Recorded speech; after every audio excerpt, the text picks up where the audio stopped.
I'm Grant Walker. Welcome to Last Call for Monday the 27th of July, and I'll be back with Heads Up Tuesday morning 10 a.m. To Donald Trump, American politics and the TPP. In early June, as President Obama's bid for trade authority pushed the Trans-Pacific Partnership or TPP agreement into US mainstream for the first time, it mattered little what Donald Trump thought. But since that time, a series of controversial remarks has catapulted the Donald to the top of the heap of Republican presidential hopefuls.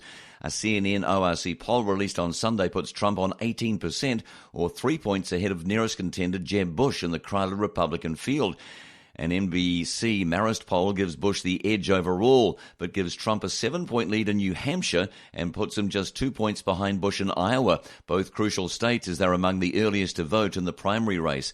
For better or worse, Donald Trump is in with a shot of winning the Republican nomination, or at the very least stay in the race long enough to influence policy debates. Rupert Murdoch seems to think he's a clown, but Murdoch's own Fox News is giving Trump a lot of support airtime. So what does Trump think of the TPP? Well, not much. He told the South Carolina Freedom Summit in Greenville, South Carolina in May the new trade deal is a disaster. He said other countries would use currency manipulation to dupe the US and domestic jobs would be lost under the TPP. The comments aren't surprising. Despite enjoying support from the Tea Party wing of the Republican Party, Trump has consistently taken a populist protectionist line on trade. His position on the TPP puts him at odds with most Republicans in Congress, and it's a sharp contrast to TPP booster Jeb Bush, who has criticised Democrat frontrunner Hillary Clinton for what he calls her wavering support for the controversial trade deal.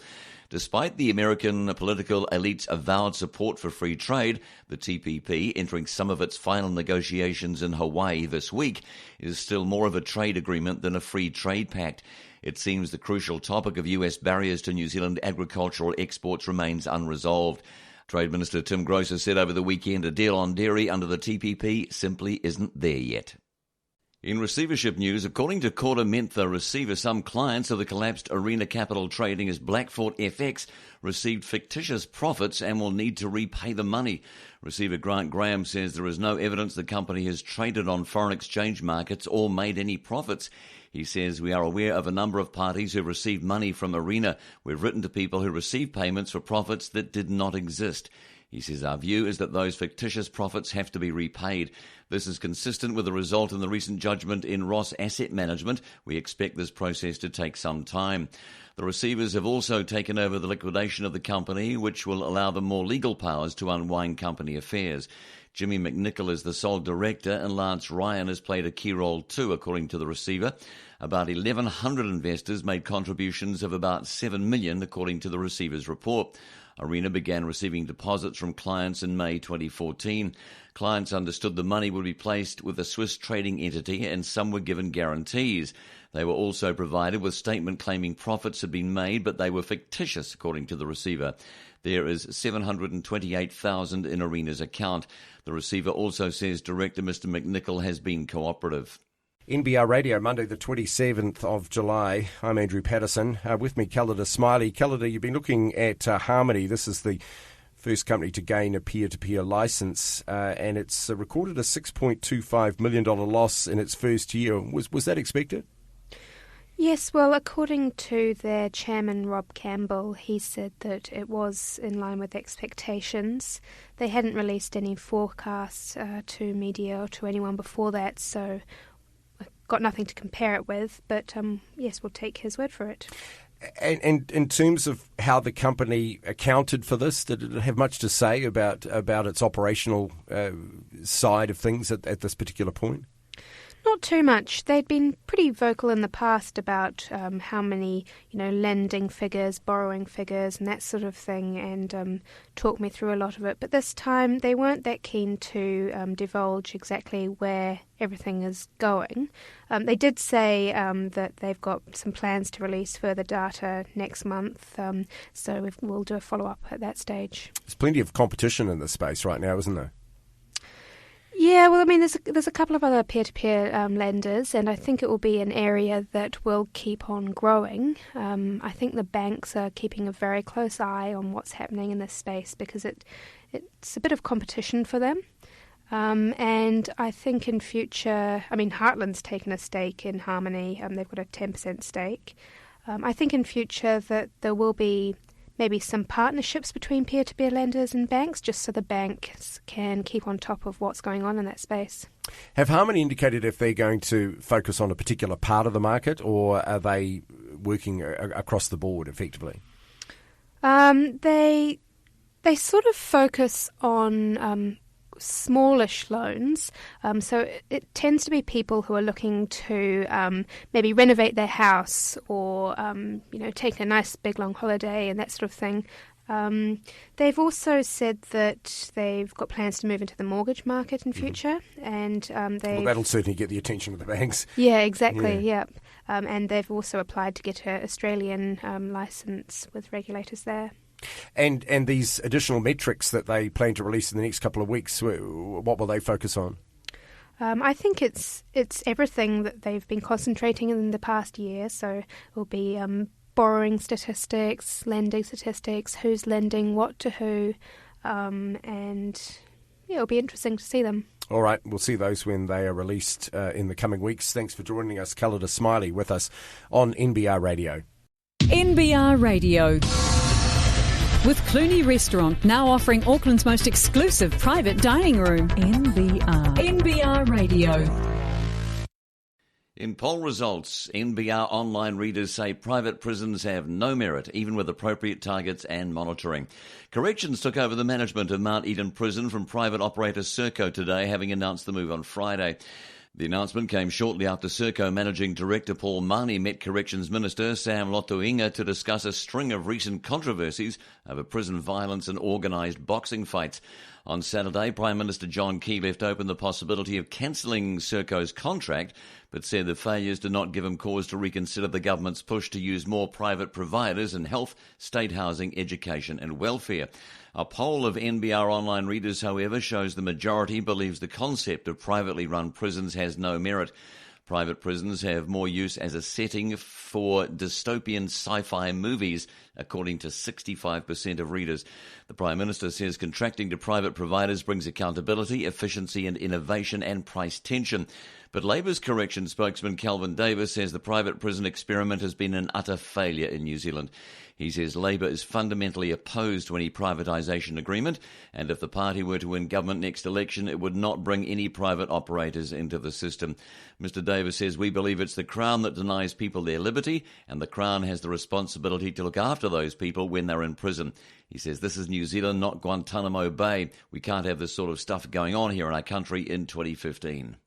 Market news. G3 Group, the mail operations and document management company, which is listed on the new small-cap NXT market, says first quarter trading was in line with targets. The company said in a statement gross margin as a percentage of revenue was 24.5% in the 3 months ended June 30, tracking closely with its 21.9% full-year target. Operating margin as a percentage of revenue was 22.7% in the quarter, against an annual target of 20.1%. The NZX's new platform comes with a less onerous disclosure regime requiring regular operating metrics updates rather than the continuous disclosure on the main board. NXT will ultimately replace the decade-old secondary board, the NZ Alternative Index, which has languished from a lack of investor interest. G3 was the first to join the new market on June 18, listing its 53.8 million shares at 75 cents apiece, giving it an implied market value of 40.4 million, but will not issue any new shares, according to the market announcement. G3 shares last traded at 87 cents. The company is made up of New Zealand Mail, Send, Pete's Post and Fastway Post, which provide business mail services, and Universal Mail, a UK-based tourist stamp operation. The company entered into document management with brands FileCorp and Eureka in October last year and is chaired by Rob Campbell. In its key operating milestones update today, inventory turnover was 19.2 sales days compared to the annual target of 22 days, while it processed 13.3 million units with an annual target of 70.5 million units. In 2014, the company reported earnings before interest, tax, depreciation and amortisation of about 3.5 million on sales of 30 million, according to the website. G3 is owned by family trusts associated with Evan Christian and Jason Butler. In rugby news, this month's historic rugby test between the All Blacks and Samoa in Apia has put the host nation's rugby union on the wrong side of the ledger by 1.5 million pala. That's about 880,000 New Zealand dollars. On July 8, the All Blacks beat Samoa 25-16 in the first rugby test between the two countries to be played in Samoa. But the Samoan Prime Minister, who's also the Samoa Rugby Union's chairman, told a press conference the match will lead to a $1.5 million loss for the struggling nation. The Samoan Observer reports the Prime Minister saying the total cost of the match was $3.4 million, while only $1.9 million was collected in revenue. Food, allowances, transport and extended camp for the players and other expenses all contributed to the cost of the Test match, which was welcomed as a success in terms of the rugby game itself and the positive impact of the visit on the Pacific nation. The Prime Minister says the Rugby Union needs at least $10 million a year for its international fixtures and will likely need government help to cover the All Blacks' loss. NBR Radio. Free to air online with business news you can use. NBR Radio, Monday the 27th of July. I'm Andrew Patterson, and with me, Rob Hosking, for our weekly political preview. Rob, let's talk about the National Party conference held over the weekend. National remained pretty buoyant overall. Well, it's their first conference since the election, and obviously, that was nearly a year away now, believe it or not. But they're pretty cock-a-hoop.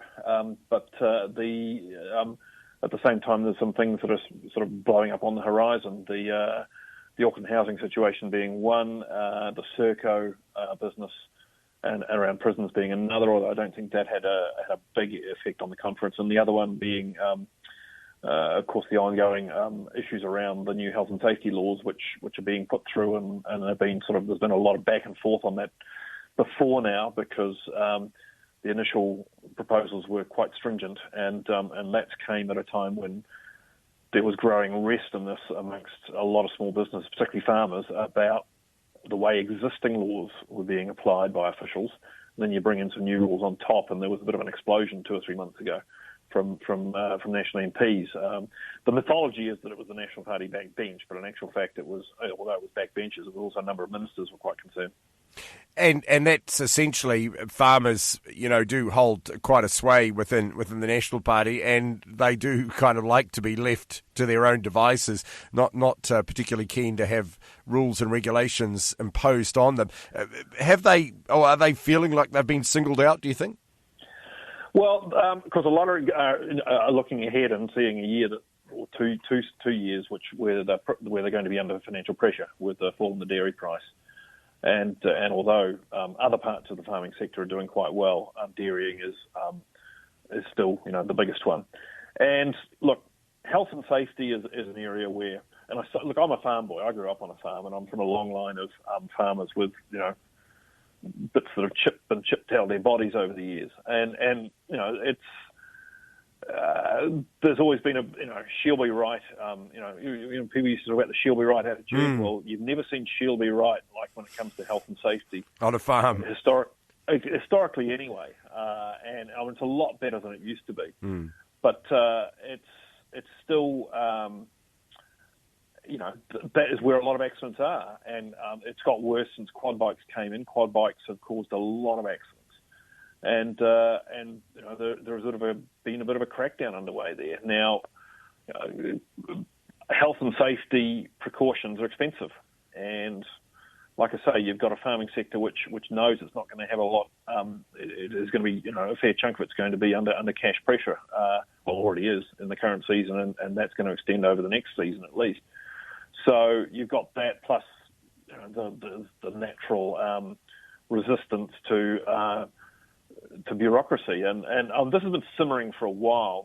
There were proposals put up earlier in the year, and that came at the same time when there was quite a few grizzles about the way existing laws are being applied, and I was at a select committee, and I loved it because I was the only journalist in the room, and I wrote about it at the time where Chester Burrows, who's not one of National's hotheads at all, and he's a reasonably senior MP now, went absolutely berserk about I can't remember the exact words, but it was dickhead bureaucrats or something, and just it was a phrase. If that wasn't the exact term, that was the general flavour of it.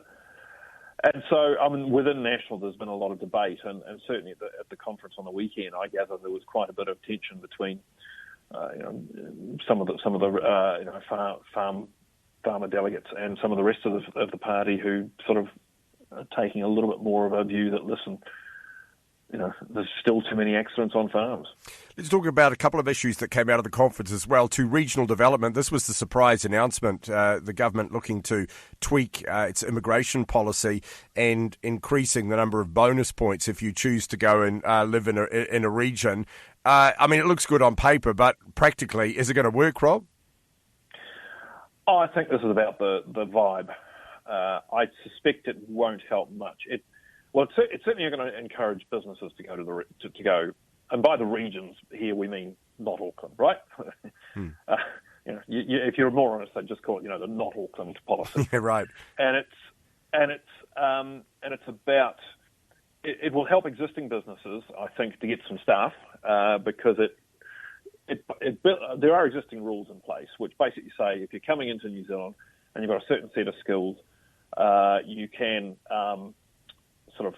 you get extra points if you're going to somewhere in the regions, and they've trebled the weighting on that. So on those skills, which will help businesses attract, in some of those regional economies, attract a bit more staff. Now, there are already skill shortages and just a trouble getting staff generally, even not particularly skilled staff, in a lot of areas of the country. Which it's a good thing. It shows that the economy is doing quite well in those areas. But at the same time, it means that some of those businesses are struggling and therefore struggling to expand. And therefore, what happens then? Well, maybe they start talking about relocating. Where do they relocate to? Probably Auckland. So you've got that factor happening. And the corollary of it is it going to mean a bit less migratory pressure on the Auckland housing market? If anyone notices any difference, I'll be very surprised for two reasons. One is because it's not going to make very much difference in the overall aggregate numbers coming in, but also, and this is probably the more important factor, don't forget a lot of the Auckland housing pressure at the moment is from fewer people leaving. And we're just not used to that because we had so big net migration outflows for so many years that we're kind of not used to the fact that people are staying.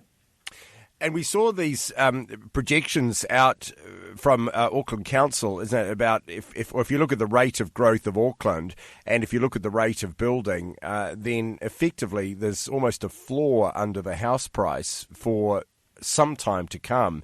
And this mismatch just gets worse and worse the longer you project that timeline, into the future.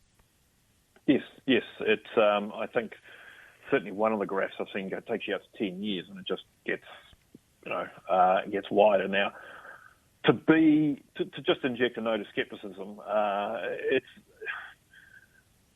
you never know how people's behaviour is going to change, and I've seen so many graphs over the years which purport to show that if something keeps going the way it is, then we're going to have disaster in about 10 years' time. I mean, pretty much any economic trend you like, you can do a graph to that effect around it. Look, behaviour will change partly because I think people are just going to get priced out, but also sooner or later there's going to be an adjustment, right? And the question really for Auckland is it going to be a gentle one, or is it going to be a biggie? Now, certainly the hope is I think that it's a gentle one, so people don't feel they have people don't get into negative equity or anything like that. The other aspect I think is that at some point, just getting back to that regional thing, people setting up new things will start moving more to other areas if there's a bit of if their business is of the nature that lets them do so. So look, and that's despite it's despite any tweaks to the immigration rules that the government might have put up on the weekend. Really, those rules were really just to show that, okay, the government knows there's an issue here. It probably won't make a big difference overall. Now, the political spotlight at the moment would have to be the Corrections Minister, Sam Lotoriga, of course, only a recently appointed cabinet minister. How's he fared, and is he going to be able to hold his job in the wake of these ongoing revelations about what's actually happening in some of our prisons? Well, two things. One is, at the moment, we had a big discussion, in fact, quite an argy-bargy on NBR Radio the weekend, the Friday Rumble, with myself and John Campbell and a couple of others on this very point. At the moment, we don't have anything that shows us that what's been going on in Serco is any worse than what's happening in government-owned prisons or government-run prisons, right? This gets the focus because it's a private company. And I wouldn't rush to judgment on what's been going on in Serco until I've seen comparative stats for state sector, and we haven't got those. And for some remarkable reason, the corrections union body hasn't come out with those, hasn't talked about those. So look, this is an inherently prisons are inherently violent, intense environments. So, and remand prisons extra, and this is actually the main problem I have with the model they've adopted here is giving a private company run of a remand prison, which means, or the remand prison really, or the main one. So you can't compare apples with apples in terms of seeing whether they're doing a better performance with the other prisons. As far as Sam Lottoliga goes, he is, as you say, he's fairly new.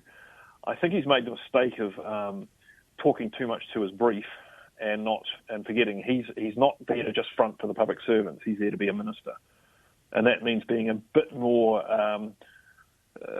You're representing the public here. You're not there to represent your department, and that's a trap that sometimes some new ministers can fall into. They talk to their brief, and which means that they're fronting for their department instead of fronting for the people, which is what they're meant to do. And he's going to have to learn that one. He's going to have to learn it fast because corrections has been a graveyard for politicians in the past, and it could be again. I don't think there's calls for him to resign, but I don't think there's been anything to warrant that yet. All right, we'll wait with interest. Let's talk about the polls too. Not surprisingly, we saw the collapse of the Conservative vote. It seems to have been evenly split back between Labour and National. Yeah, this was interesting because a lot of us, myself included, when Phil Twyford did his big anti-Chinese thing a couple of weeks ago, thought that Labour would see a pickup in the polls, and I think anyone who thinks that Labour wasn't hoping for a Winston Peters style lift that Peters got 19 years ago with his Howick speech, anti-Asian speech, that was certainly something that Labour would have been hoping for, and it hasn't happened. I think from memory, National's up 0.6%, Labour's up 0.7%. Well, 0.1% difference. That's nothing. And the funny thing is the poll did ask people what they thought of the idea of restricting foreign investors, and there was a couple of other things around this. The policies are popular. But Labour isn't. And it's been one of the most intriguing political factors of the last 5 years, where Labour has actually any number of times, and the Greens to a degree as well actually, have put forward policies which, if you ask people about the policies, they say, yeah, I like that, and they prefer it to National's approach. And last year, certainly over the tax policy, I remember there was a couple of quite senior Labour people, Cunliffe and Parker, sort of saying, people like our policies much more than us. And yeah, that sort of penny dropped after a bit, that saying, people like our ideas, but they think we're a bunch of dickheads. Isn't really anything to boast about. No, the trick to politics, isn't it, is you have to achieve both simultaneously. Or, this is a bit of a pet hobby horse of mine. People elect people. They don't actually elect policies. Mm. And you and I, and most people can think of people, mates of theirs, people they know, who they might agree with on a whole heap of issues, but they wouldn't put them in charge of a chicken coop. It's not about agreeing with policies. That's not what elections are about. And this is Labour's big challenge, isn't it? Right, let's finally talk about Graham Wheeler's speech on Wednesday. Certainly plenty of focus on the Reserve Bank right now. What do you think the Governor's going to say? I don't know. They're keeping this one very close, but they seem to be... It does look as if this is going to be a sort of fifth monetary policy statement. We get 4 of those each year where they do an update on the economy. And I think because the last full monetary policy statement was 7 or 8 weeks ago now, and it's been 7 or 8 weeks where a lot has changed in the economy. The dairy price, instead of bottoming out, has kept sliding, and the latest futures market suggests it's going to slide further. We've seen the dollar come down far more than the Reserve Bank was expecting. We've seen continued turmoil overseas. We've seen what's going on in China with the slowdown there. I suspect quite a bit of it will be about the New Zealand currency, but it's also going to be about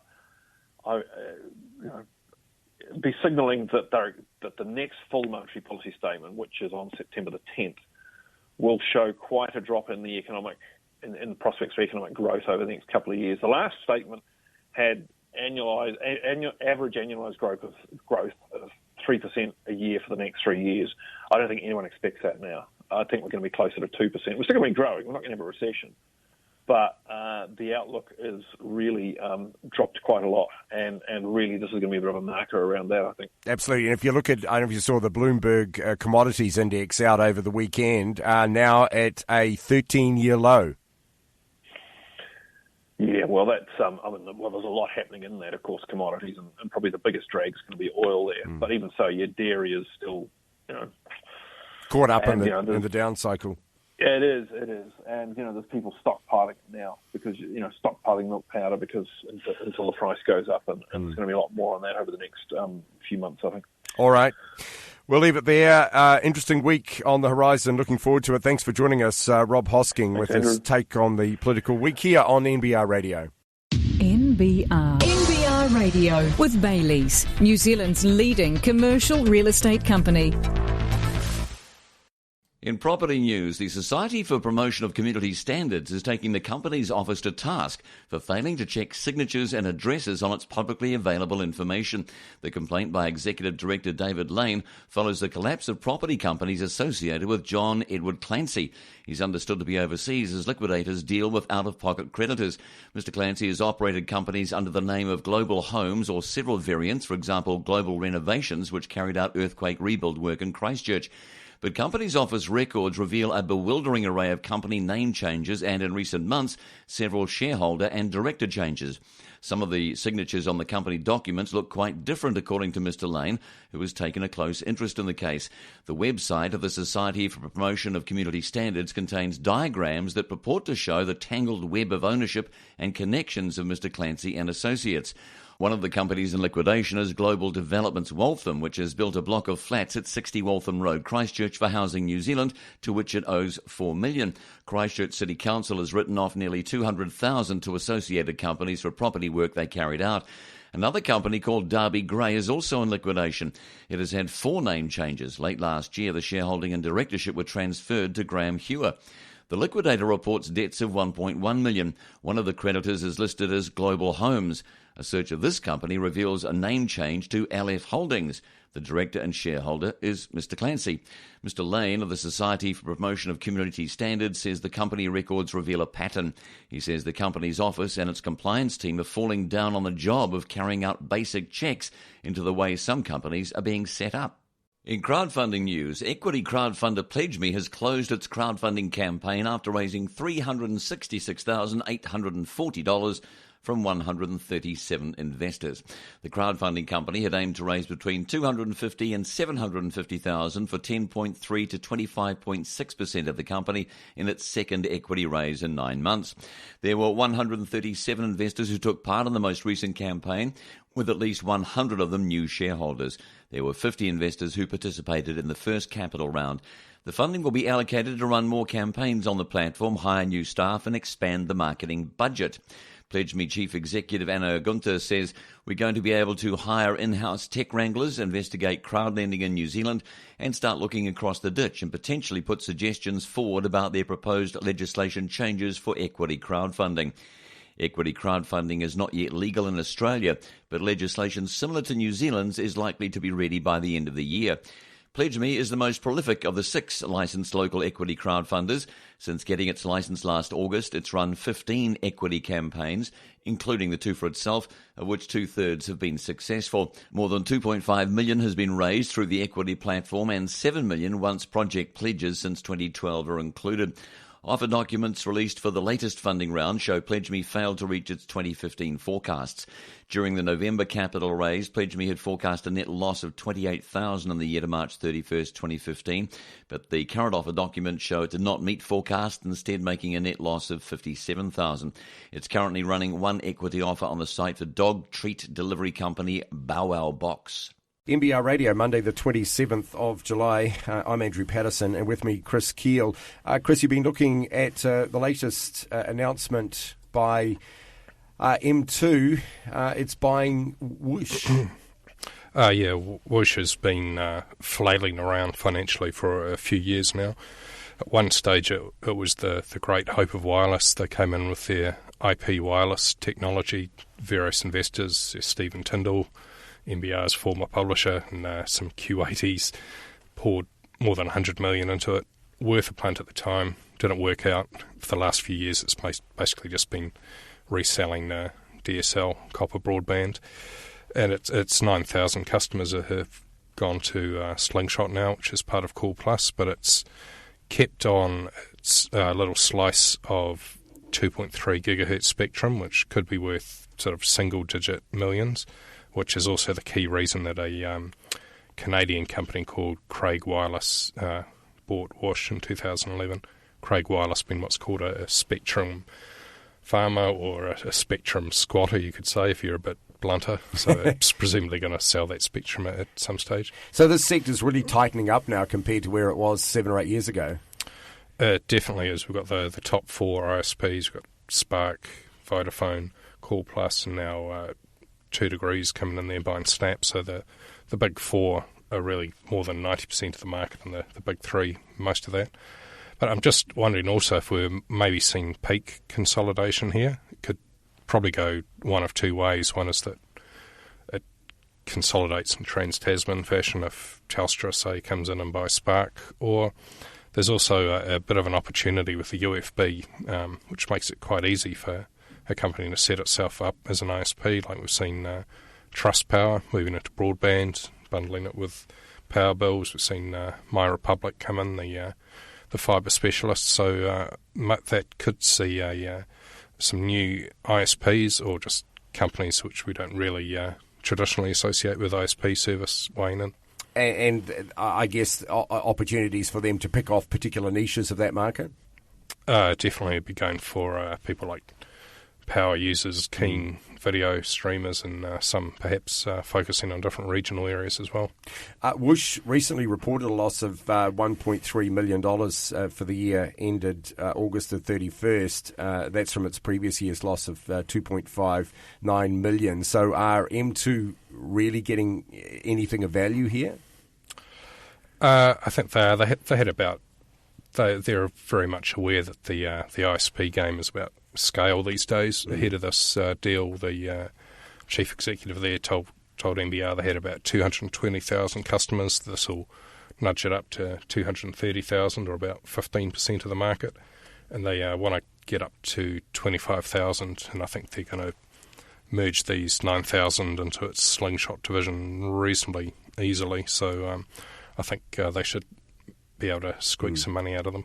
How have you seen the valuation metrics change over the years? I think there was quite a tussle for Orcon, and there's no price officially published, but Cool Plus probably bought that for about $600 a customer, because I think that there's a reasonable amount of bidding for the 60,000 customers involved there, a very decent chunk. Yep. Whoosh, a bit more of a distressed situation, and it seems like it's about $144 a customer, and they Whoosh kept that little slice of spectrum to itself, which is its crown jewels. So the company that people have written off time and time again will keep keeping on for a little while longer yet. We have seen NB say that it's got to use or lose that spectrum by December next year, so that'll be yet another deadline for Whoosh. So of the minnows that are left, is there much that would be still attractive to others to be picked off, do you think? We've pretty much seen all the second tier players being bought now. Malcolm Dick, the outgoing Cool Plus chairman, was commenting the other day. Probably where we're going to see the action next is either from across the Tasman, trans-Tasman invaders coming in, or more newcomers. Yeah. Thanks for joining us, Chris Keel, our technology and reporter and digital editor here at NBR Radio. NBR. With a National Business Review smartphone subscription, you can read or listen to the latest from NBR online. And for a limited time, it's free. Join NBR's Intelligent Business Network today and get free smartphone access to NBR online until August 31st. NBR doesn't do sport, weather or horoscopes, just timely, relevant, useful and insightful business news. So for business news you can use for free, visit nbr.co.nz/free. Monday the 22nd of July, I'm Andrew Patterson. This is NBR Radio. Money, money, money. Well, it's said to dictate the outcomes in American politics. This is certainly evident in Donald Trump's success so far in the contest for the Republican presidential nomination. In his editor's insight today, Neville Gibson asks whether money alone will help Mr. Trump. So, Neville, how's his campaign going? Well, at the moment, he took the leadership in the polling last week, and CNN published a poll over the weekend that only confirmed this. And while the figures differ from a few other polls, they gave Mr. Trump 18% support. That's up 6 points from when this poll was last conducted in late June. And he's ahead of Jeb Bush, who's dropped back to 15%, and Wisconsin Governor Scott Walker's next on 10%. And while the polling's an important thing, it's for that cut-off of the 10 candidates. Some new figures have come out for the period to June 30, in which the candidates show how much money they've raised. And the four main candidates here are Jeb Bush, of course, and he's way out in front with $114 million. Next is Texas Senator Ted Cruz, who's got $52 million. And Florida Senator Marco Rubio, he's got $45 million. And Scott Walker has got $26 million. So they're pretty well heeled at the moment. Of course, Trump has only been in the race for a couple of weeks, and he's only raised $110,000. But that's he's largely self-funding his campaign at the start. Yeah, I mean, he's got a war chest to be able to draw on, doesn't he? I mean, money's not really an object. Well, money's going to be a big object because this is just the start of it, and really what they are leading up to are the first primaries in February and March next year. Now, it's estimated that a candidate in this Republican primary will need somewhere between 20 and 25 million to get by in February, when there's 4 nominating contests, and then they'll need 35 to 40 million for the primaries in March. And so obviously these 4 candidates, we're putting aside Mr. Trump at the moment, are well out in front. And there's a couple of other candidates who've just declared, and of course we don't know their figures. That's Chris Christie of New Jersey. He's also a governor, and another governor in Ohio, John Kasich. You've got to say about these two people is that they're very highly competent and popular politicians, but the fundraising, that's a whole different story for American politics. So what do the latest figures show about the individual standings of the candidates themselves? Well, as I say, these candidates have raised quite a bit of money. We've got 2 who haven't. We don't know about. That's Chris Christie and John Kasich. But raising the money is actually quite difficult because while you have super PACs, they are the political committees that aren't tied specifically to a candidate's campaign. They set themselves outside that, and they could be unions, pressure groups, whatever. But each of the candidates, of course, has a super PAC, and they can raise unlimited amounts of money.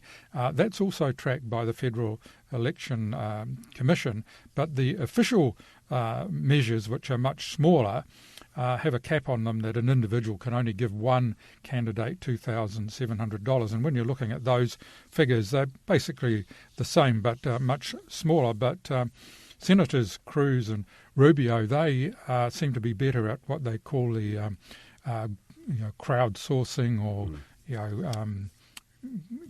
doing it from the ground up. Lots and lots of small donations. President Barack Obama was very good at that. That leaves Donald Trump, who's obviously he's lent his campaign quite a bit of money, $7.4 million in fact, so he's well out of pocket so far. Whether he can match the fundraising abilities of Jeb Bush and some of the others is yet to be established.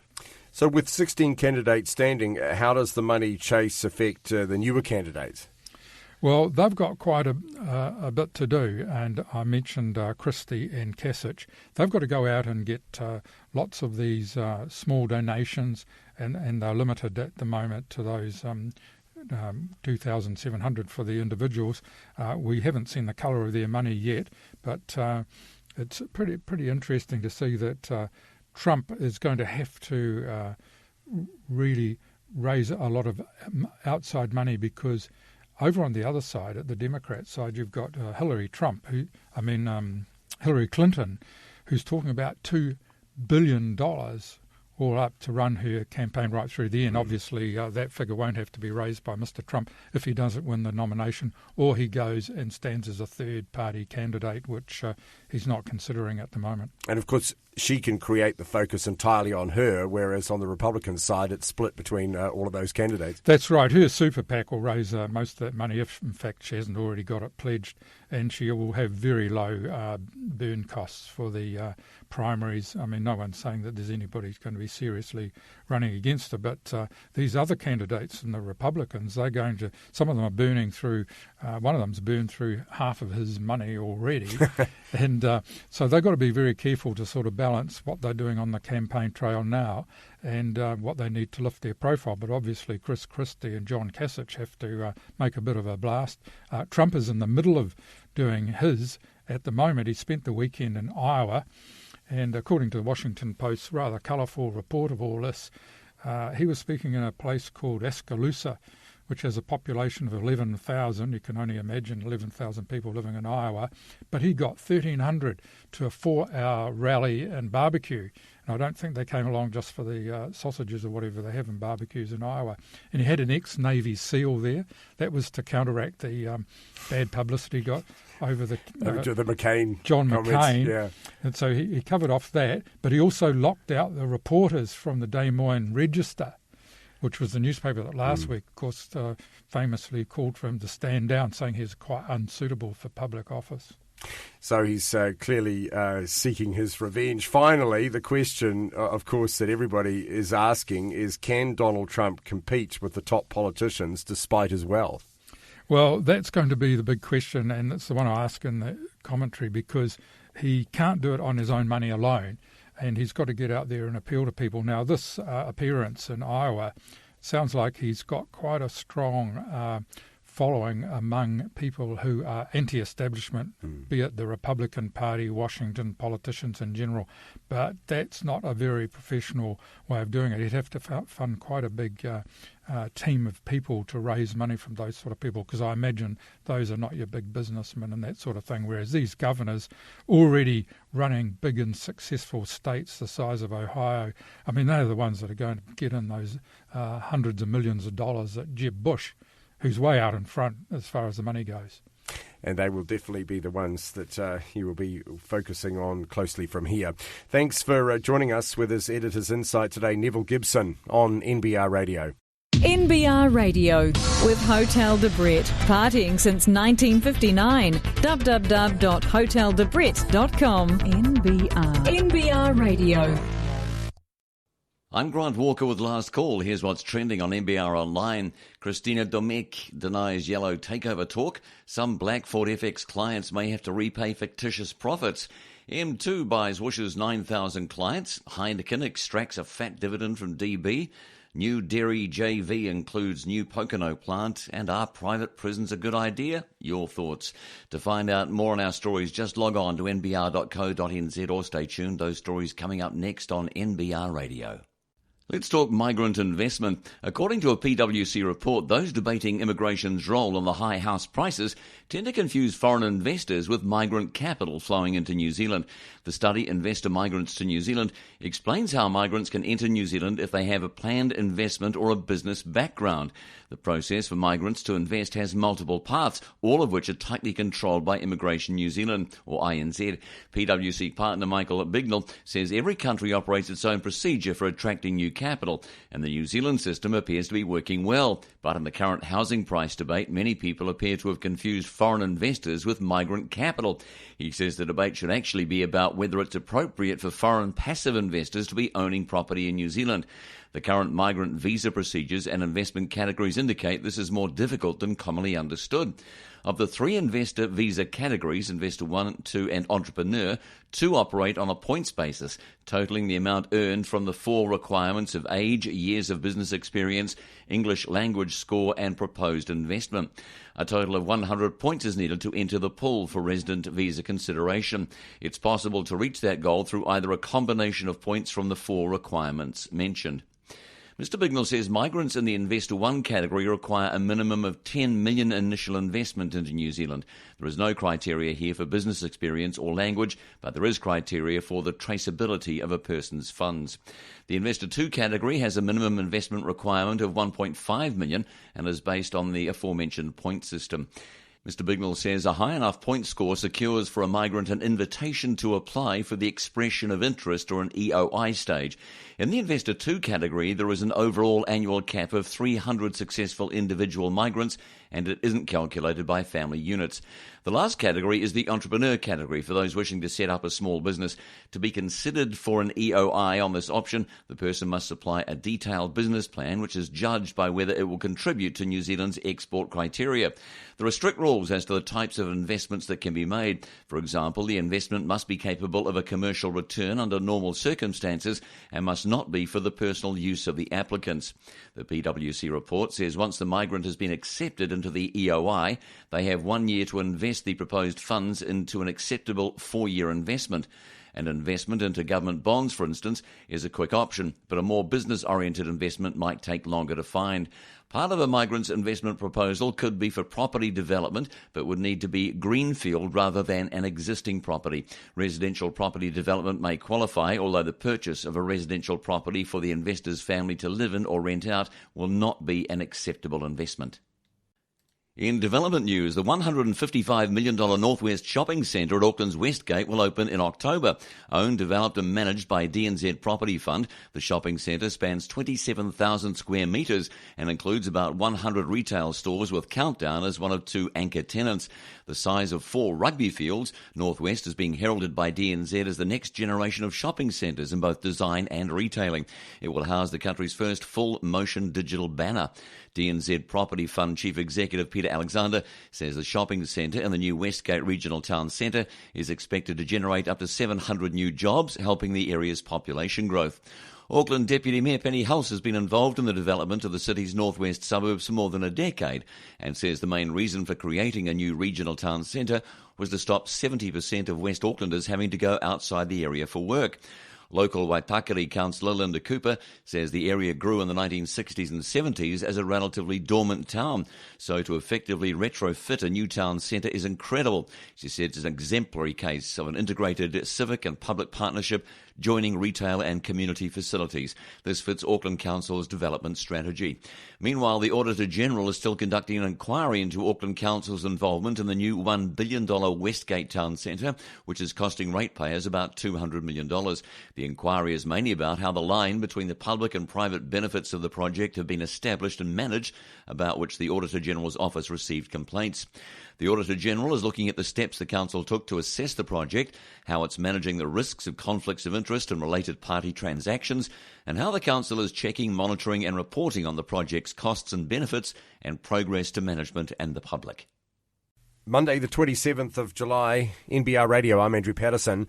And with me, Hamish McNichol. Hamish, the Samoan Rugby Union revealing what the cost of this test match against the All Blacks actually cost them. It didn't come cheap. No, it cost them, well, their total expenses, so that was all the food and allowances and transport and all that sort of stuff, came to 3.4 million tala. But they only actually collected less than $2 million in revenue. So basically it's led to a loss of 1.5 million tala, which is about 880,000 New Zealand dollars. So yeah, while it was undoubtedly exciting for the host nation to play, to have the All Blacks there playing a match for the first time ever, it's come at quite a significant financial cost. Did they indicate if there had been any sort of a budget prepared, or were they just prepared to effectively go along with whatever the final cost was for the value of the game itself? It certainly looks that way, but there has been other reports as well, because of course this story is all coming out of a story in the Samoan Observer. But other reports have quoted the Samoan Rugby Union chief executive saying that they had hoped to break even, but for whatever reason they've missed the target, and so they've just slightly fallen short of the mark. And basically the Prime Minister actually also said that the union needs at least $10 million a year for all of its international fixtures, so perhaps not totally surprising that they were going to fall short on this one. The problem with Samoa, of course, it doesn't have lots of sort of multinational companies like Fonterra and others that can kind of step up to the plate in this area. No, precisely. And while the union is saying it was good for us to get on the world stage, having the All Blacks there, and there is commercial interest following it, there certainly hasn't been anything coming to the floor yet, and the Prime Minister has indicated that the government will probably need to step in to help cover some of these losses. And that probably suggests that we're not going to see too many of these games, because clearly the Samoan government doesn't want to be incurring nearly $1 million a game. Yeah, maybe a sad aspect to it all, but I would imagine that this is probably the last time this will happen for a little while, unless for whatever reason we decide to stump up with the cash, but I don't think that'll happen either, so maybe it'll stay historic for a while longer yet. The other problem, of course, too, is that they can't really offer the corporate boxes either, can they? Which we know is another way that money can be made. Precisely, yeah. So, I don't know, all very well and goodwill for the nations and everything like that, but certainly, I think the whole reason why this hasn't happened in the past is because of the cost of it and not being able to justify financially the exercise, so maybe this proves that that's the case. And maybe it also raises why the IRB aren't actually making funding available from the various grant programs they have to actually develop the game. Yeah, precisely. So, yeah, it'll be, I don't know, it's certainly interesting to see that.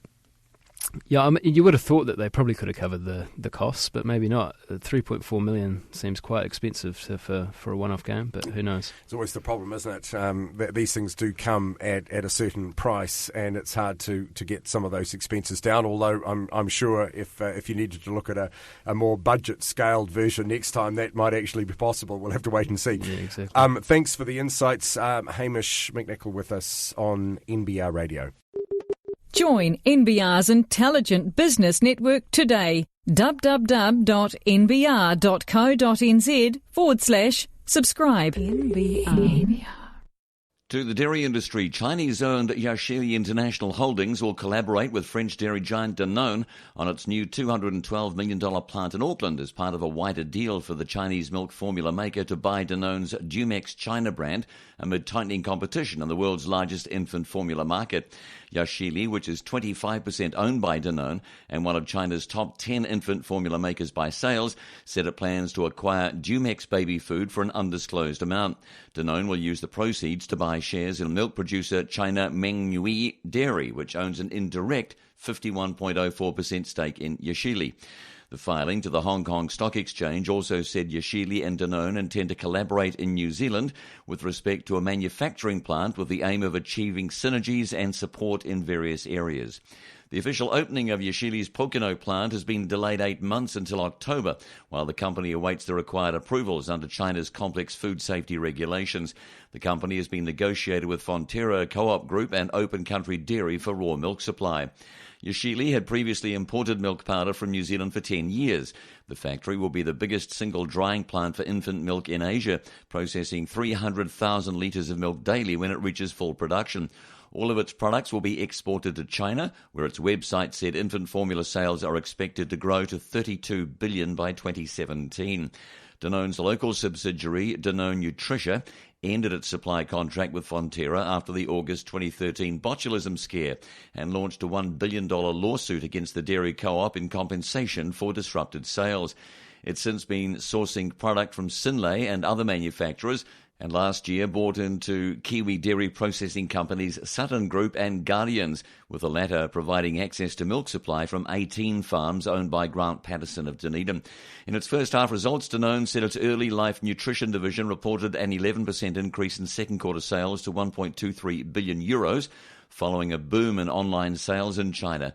Despite that positive environment, Dumex brand products remained well below 2013 levels, hit hard by the false alert raised by Fonterra and by the shift in consumer preferences from supermarkets to both online sales and specialised distribution, it said in a statement. Danone had revised long-term sales projects for Dumex in China and taken an impairment charge of €398 million as at June 30. Bloomberg reported analysts saying China's infant formula market is suffering from too much competition, while consumers are increasingly buying foreign-made infant formula online due to concern about the safety of local product. Yashili and Being Mate baby and child food company, which Fonterra has bought an 18.8% stake to push its Anmum brand in China, are expected to be market consolidators. To cereal litigation, kind of. Multi-billion-dollar international food business Kelloggs is facing strong competition in what could become a long-distance race to trademark the shape of its Iron Man food Nutri-Grain cereal.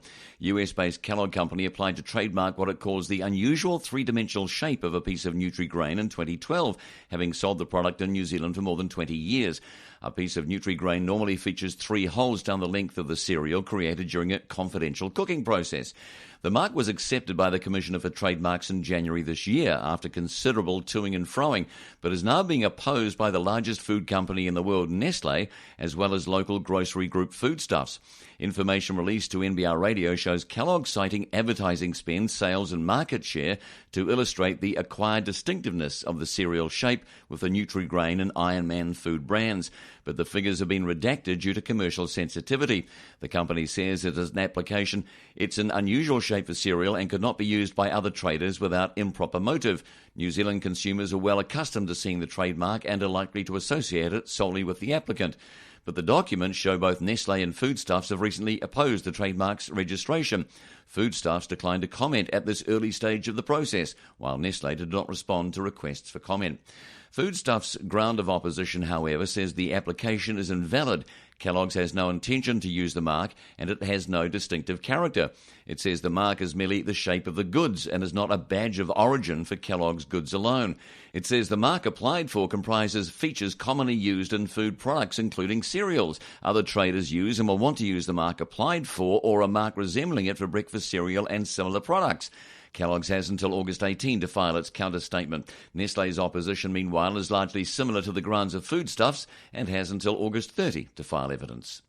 In the communications industry, according to accounts filed by its UK parent over the weekend, Vodafone New Zealand's total mobile customers fell by 14,000 to 2.346 million in the 3 months to June 30. The carrier gained 14,000 contract customers over the March quarter, but lost 30,000 in the lower-yielding prepay market. In the fixed-line broadband market, Vodafone gained 1,000 customers to 410,000. The UK-based multinational does not break out financial results for its fully-owned local subsidiary, but its management commentary notes in New Zealand, service revenue was down 0.7%, with growth in fixed-line being offset by continued price pressure in mobile. It was the third quarter in a row Vodafone has noted a dip in New Zealand revenue, if an improvement on the 2.7% fall reported from the March quarter.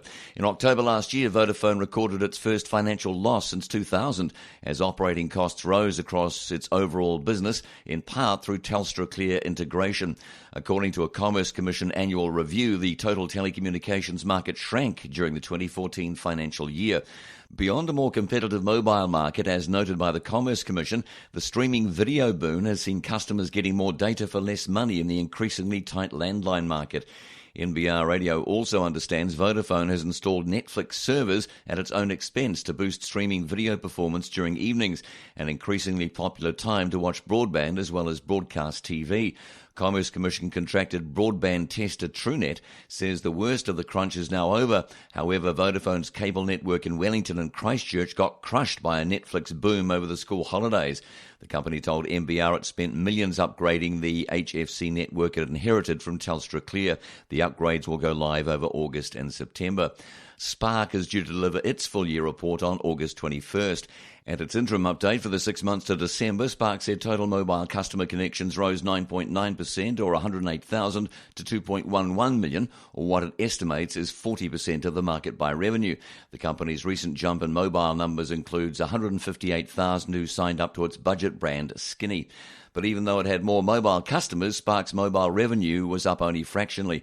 Monthly average revenue per user dropped from $32.78 in the first half of 2014 to $29.77. Home, Business and Mobile Chief Executive Chris Quinn said the fall in average revenue per user was because of lower handset subsidies, which was better for margins. The total number of Spark fixed-line broadband accounts increased 2% to 674,000. On July 3rd, privately held 2 Degrees said it has 1.3 million active customers. It did not break down the figure by prepay versus contract or supply any other metrics. NBR. Need to hire? Try our online recruitment platform, www.nbrtalent.co.nz. 321. NBR Radio, Monday the 27th of July. I'm Andrew Patterson, and this is Market Talk Currency. With me, Jason Walls from NBR and FX currency strategist at ANZ, Sam Tuck. Welcome to you both. Jason, to you first. Last week, the Reserve Bank, of course, surprised no one when it decided to cut the rate, the OCR, by 25 basis points. Although we did see the Kiwi is now at roughly 65 US cents. Some say this is the Goldilocks zone. Why is that? Well, right. That was actually John Key that said that it was the Goldilocks zone. And it's quite interesting, isn't it? And I think the other interesting thing that I'd like to draw on is the Reserve Bank as well in them, their policy statement is what they said is, well, what they didn't say actually, because they removed the language of unjustifiable in terms of the currency. And I mean, Sam, does this imply that they're happy with where the New Zealand dollar is right now? Look, certainly it's an interesting question. If you look at where the research that they have been citing, such as the Peterson Institute research, it does indicate that around the mid-60s to the US dollar is roughly what's called long-term fair value. Right. Now, long-term fair value is a concept for when both economies, the US and the New Zealand economy, are in trend growth. Right. So whilst we might be towards long-term fair value, I doubt that the RBNZ is happy with where the New Zealand dollar is at, because we're clearly entering a period of sub-trend growth. Right. Do you think that we've actually got there a little bit faster than they might have expected as well?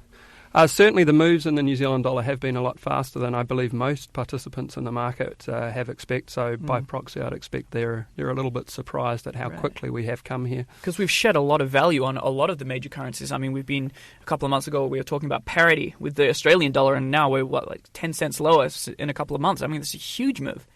Yeah, and what you saw realistically against the Australian dollar is the Australian dollar responding to the global commodity markets, and the New Zealand dollar, by virtue of the RBNZ stance and their higher interest rates, being held up by that. So in a sense, the New Zealand dollar has really just played over the last year with its 26% decline, catch up to what's been happening in the broader global currency markets. Right. Yeah. So the Reserve Bank Governor is set to make a speech this week. Some are calling it the fifth monetary policy statement. Almost like a default one. Where do you think he's going to focus his attention?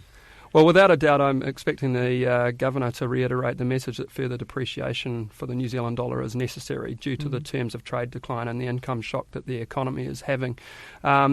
However, I do expect it to be a ever so slightly optimistic speech in terms of warning the markets that New Zealand is not all about dairy, and that the rest of the economy, as outlined in the OCR statement, isn't doing as bad as the dairy industry. Yeah, I think it's interesting to touch on that because, of course, the terms of trade deteriorated more on Friday, and it sort of went a little bit under the radar. But what I'm working on for print this week, and something that you might be interested in commenting on actually, is the fact that we have this sort of low interest rate environment right now, and we need more capital investment into New Zealand to sort of make sure our current account doesn't get too low.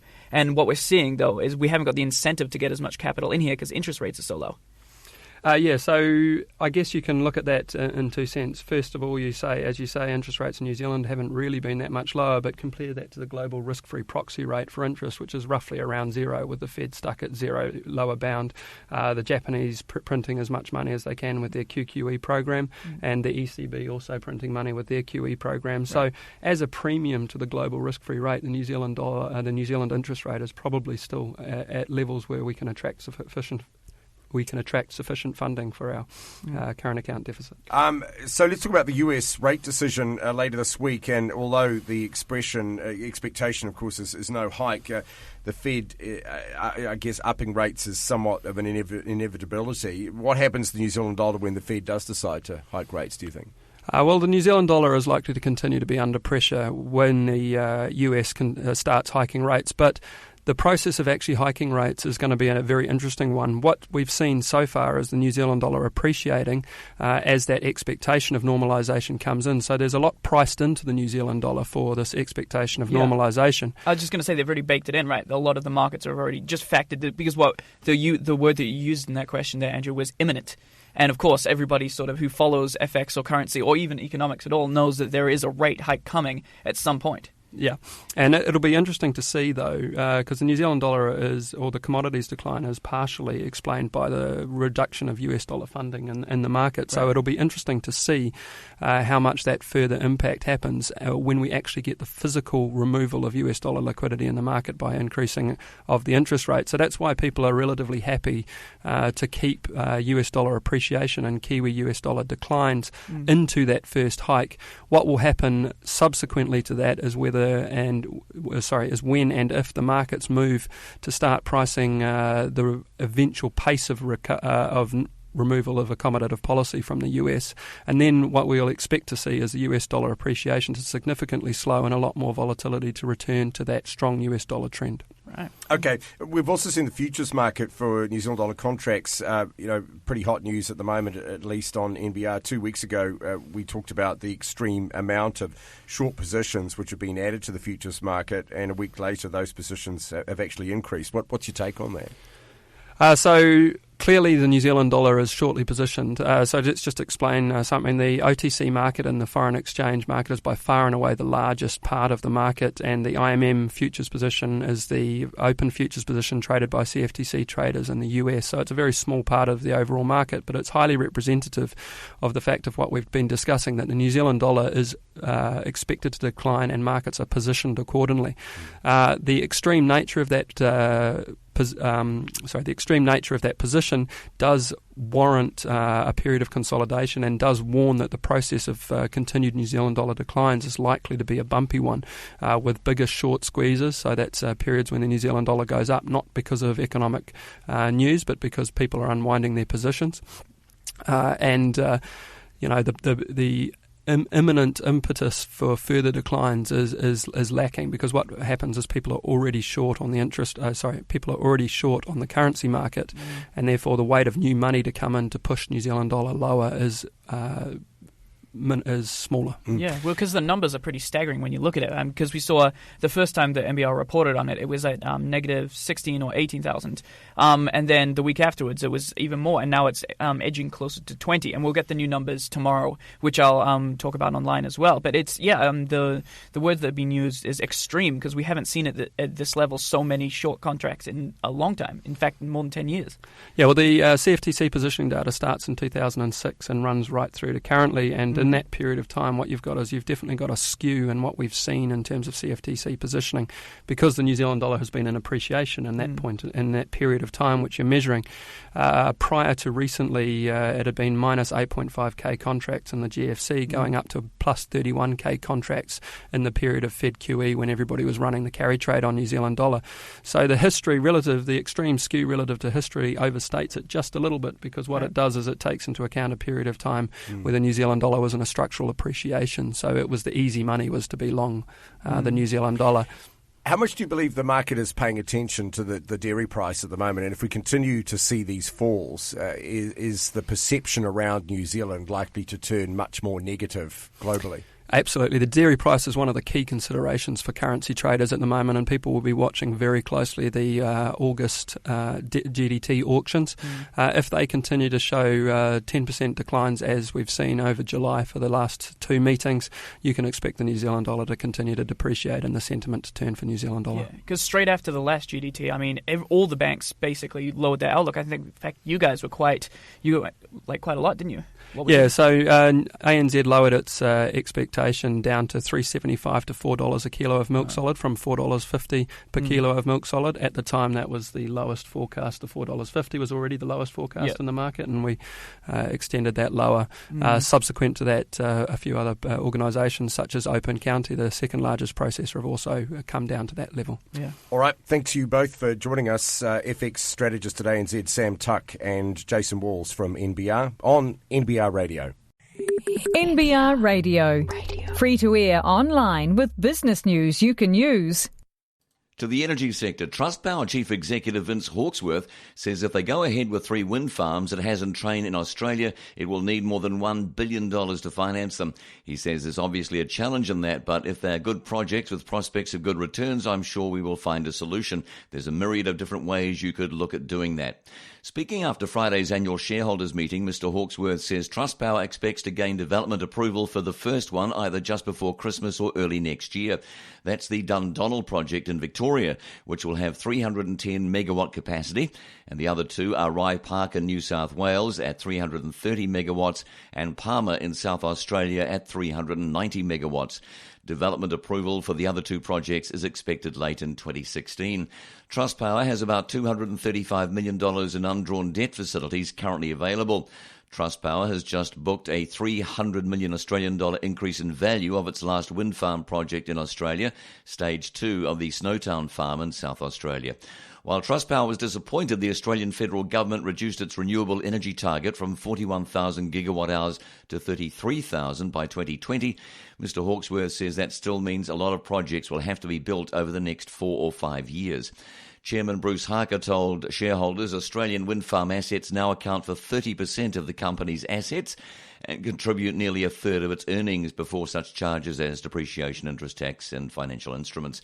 The company's update for the 3 months ended June shows Australian generation rose 9% compared with the same 3 months last year, but that mainly reflected the contribution from Snowtown Stage 2, which was still being built in the year earlier quarter.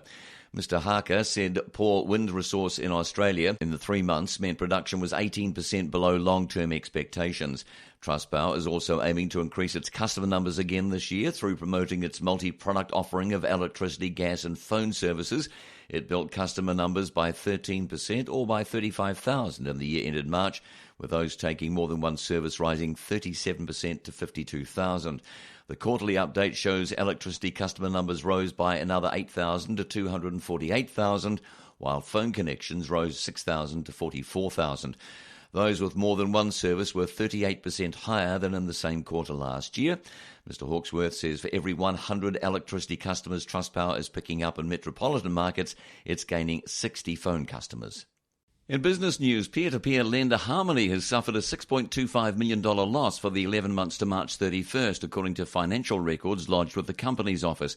Harmoney was the first P2P lender to receive a licence to operate in New Zealand under new Financial Markets Authority legislation and launched last September with $100 million of institutional funding. The company, which matches individual borrowers anonymously with lenders looking to invest, has pulled in revenue of $1.88 million since then.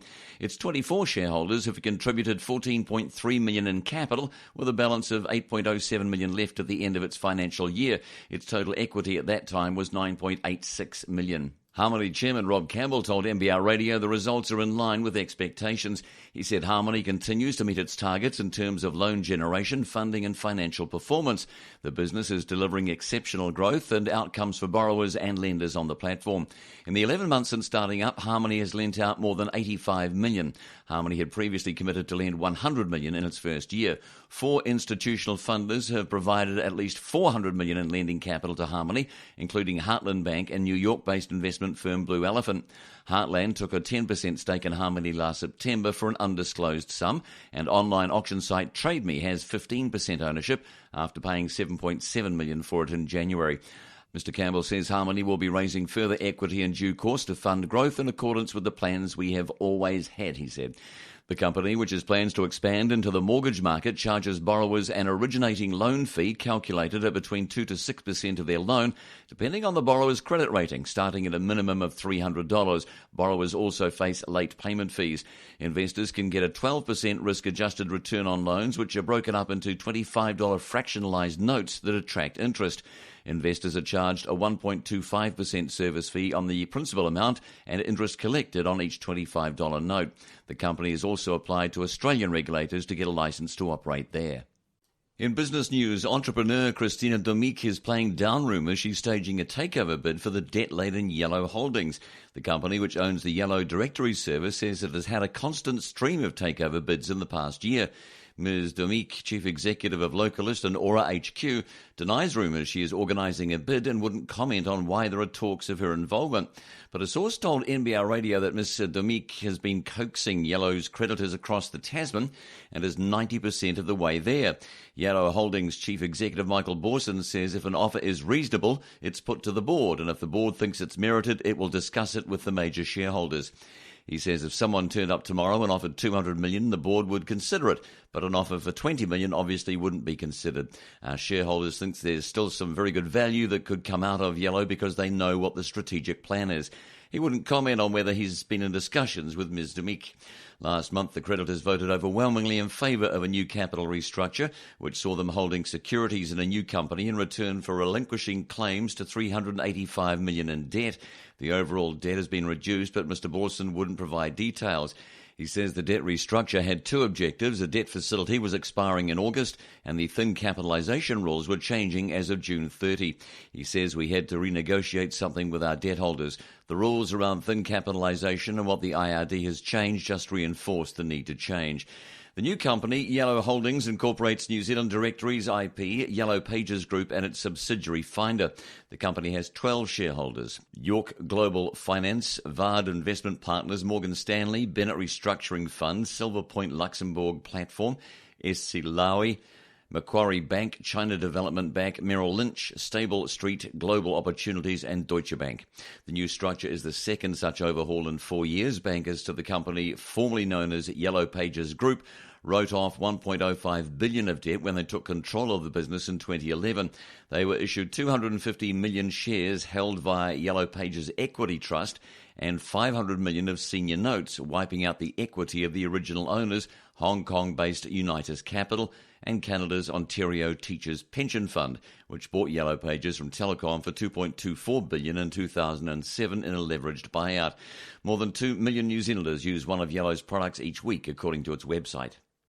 NBR Radio with Baileys, New Zealand's leading commercial real estate company. To our dollar's outlook, and the New Zealand dollar may remain range-bound this week as traders assess their positions ahead of next week's global dairy trade auction. According to a business desk survey of 11 currency advisors, the Kiwi may trade between 63.65 US and 67.5 this week. 3 expect the Kiwi to gain, 3 bet it will fall, and 5 say it will remain little changed. It recently traded at 65.80 US cents. The local currency has lost 16% of its value against the US dollar so far this year, as prices for dairy products, the country's largest commodity export, remain lower for longer, and of course prompted the Reserve Bank to reduce the OCR. All eyes will be on a speech by Reserve Bank Governor Graham Wheeler on Wednesday for insights into his view of the economic outlook ahead of next week's dairy auction. The Kiwi strengthened last week, even though Wheeler cut the benchmark by 25 basis points to 3%, as some traders expected a bigger cut. CMC market sales trader Sheldon Slavitt said the market lacks a catalyst to really drive it much higher or lower. The market is waiting to see what the global dairy auction will be like on August 4. For the time being, the markets aren't really going to get ahead of themselves. The commodity space is still under pressure, but at the same time we've come down against the US, so much of it is priced in. So we need something else to act as a catalyst to move us away from that 67-65 band. The lower prices for global dairy products is prompting some companies to cut their expected payout to dairy farmers. Open Country Dairy, the country's second largest milk processor, this month cut its expected payout to its 700 dairy farmer suppliers to a range of $3.65 to $3.95 per kilogram of milk solids, from a previous forecast of $4.75 to $4.95. Westland Milk Products, the country's second largest dairy co-op, has a board meeting scheduled for tomorrow where it's likely to review its forecast. Fonterra, the nation's largest milk processor, isn't scheduled to review its forecast until its next board meeting on August 7. New Zealand releases building consent data for June on Thursday, while the ANZ Business Confidence Survey for July is due out Friday. In the US, the focus will be on the July 28-29 Fed Reserve meeting, which is the last before the Fed is expected to start raising rates in September. The US also has second quarter GDP figures scheduled for release this week, as well as data on durable goods orders, manufacturing, consumer confidence, housing and the labour market. In Australia, Reserve Bank Governor Glenn Stevens is scheduled to speak at the Asia Financial Cooperation Conference in Sydney Thursday. Australia is also due to release reports on housing approvals, trade, producer prices and private sector credit. In China, data is scheduled for release on industrial profits, manufacturing and consumer sentiment. Elsewhere, the UK has data on second quarter GDP, house prices and consumer confidence. Meanwhile, Europe has readings of unemployment and inflation, while Germany releases reports on business sentiment and consumer confidence. In a market update, M2, formerly Callplus Group, has bought Woosh's customer base of 9,000. M2 New Zealand boss Mark Callender told NBR Radio the purchase price was $1.3 million. He says most of Woosh's customers are on DSL. The deal does not include Woosh's Spectrum assets. The Woosh brand will disappear as its customers are subsumed into M2's Slingshot. Woosh recently reported a loss of $1.32 million in the year ended August 31st from the prior year's loss of $2.59 million. Sales fell 22% to $12.55 million, while total expenses decreased 21% to $13.77 million. As at August 31st, Woosh had $7.28 million in shareholder loans, while its cash on hand had shrunk to $184,000 from $448,000 a year earlier, according to its report filed with the company's office, which was tagged by its auditor. Craig Wireless Systems, which is based in California and listed on Canada's TSX, bought 51% of Woosh for $5.5 million US in 2011 in a deal to satisfy $20.6 million of debt owed to then investor Kuwait Finance House. The following year, it lifted its stake to 75% with an equity injection of $1 million US. The loss-making Craig Wireless focuses on Spectrum holdings and bought Woosh for its block of 2.3 gigahertz spectrum. In December, the Ministry of Business, Innovation and Employment granted telecommunications company a 2-year extension to meet compliance requirements related to its 2.3 gigahertz spectrum rights, giving it until December 2016. Callplus bought Orcon last year for $36 million, or an estimated $600 per customer, compared to the $144 per customer paid for Woosh's base. Earlier this year, the Callplus group, including the Callplus, 2 Talk, Slingshot, Orcon and Flip brands, was in turn acquired by Australian company M2 for $250 million. In results news, for the second year in a row, global beer group Heineken NV has pulled out a bigger dividend than its New Zealand subsidiary DB Breweries earned.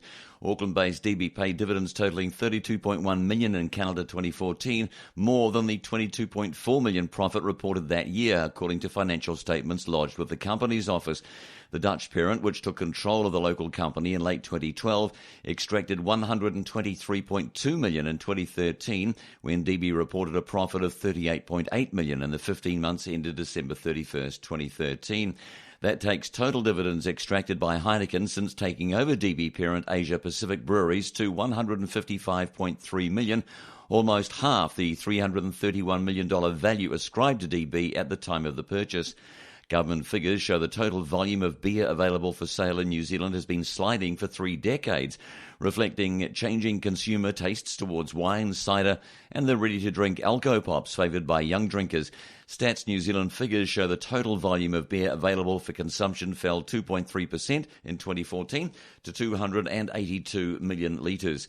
DB's financial statements show the liquor company reported annual sales of $503.9 million in 2014, or the equivalent of $42 million a month. In the prior 15-month period, DB posted sales of $676.5 million, or $56.4 million a month. The company declined to comment on the result. DB has targeted New Zealand's growing cider market to counter declining beer sales. Earlier this year, Chief Executive Andy Routley told Business Desk the brewer expects local cider sales to double in the next 5 years to about 12% of the size of the beer market. In the UK, cider now equates to 20% of the beer market. The New Zealand brewer is seen as something of a global testbed for cider for its Dutch parents, with Monteith's Old Mout and orchard thieves in Heineken's global brand portfolio for potential development in other countries. Mr. Routley said some 56% of Old Moot cider is sold outside New Zealand, and the UK operation pays DB a royalty for making the brand there. DB directly exports its cider brands into Australia and Western Europe and is now eyeing up Asia. You're listening to NBR Radio. Upgrade to My NBR Radio with a smartphone-only subscription to NBR Online today for free and receive unlimited access to NBR Online on your smartphone until August 31st. Visit www.nbr.co.nz/free.